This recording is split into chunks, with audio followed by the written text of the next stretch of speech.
Isang maikling kwento pero totoo. Nang nilalang ng Diyos ang kalabaw, sabi niya rito, ikaw ay magtatrabaho mula umaga hanggang gabi. Bubuhatin mo at kakayanin ang lahat ng ipapapasan sa iyo, mabubuhay ka ng 50 taon. Sagot ng kalabaw, masyadong mahaba po yung 50 taon, pwede po bang 20 taon na lang?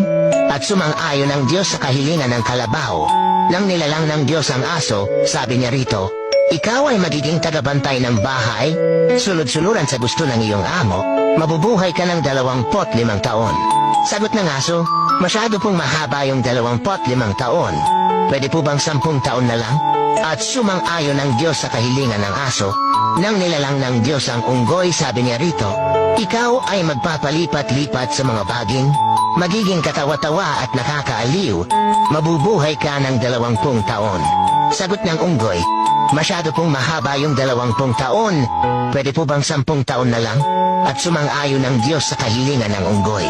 Nang nilalang ng Diyos ang tao, sabi niya rito, ikaw ang pinakamatalinong nilalang sa mundo, magiging amo ng lahat ng mga hayop, dodominahin mo ang buong mundo, mabubuhay ka ng 20 taon.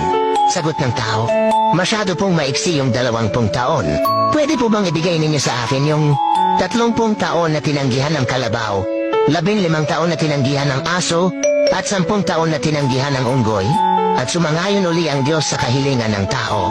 Mula noon, ang tao ay namuhay ng 20 taon bilang tao. Nang siya'y ikasal, siya ay namuhay ng 30 taon bilang kalabaw. Nagtatrabaho mula umaga hanggang gabi, binubuhat at kinakaya ang lahat ng pasanin sa buhay. Nang siya'y mawalay sa mga anak, siya ay namuhay ng 15 taon bilang aso, tagabantay ng bahay, at sunod-sunuran sa mga gusto ng mga anak. Nang siya'y matanda at retirado na, siya ay namuhay ng 10 taon bilang unggoy, padalaw-dalaw at palipat-lipat sa mga bahay ng mga anak, nagiging katawa-tawa para aliwin ang mga apo. Katang-isip lamang pero totoo.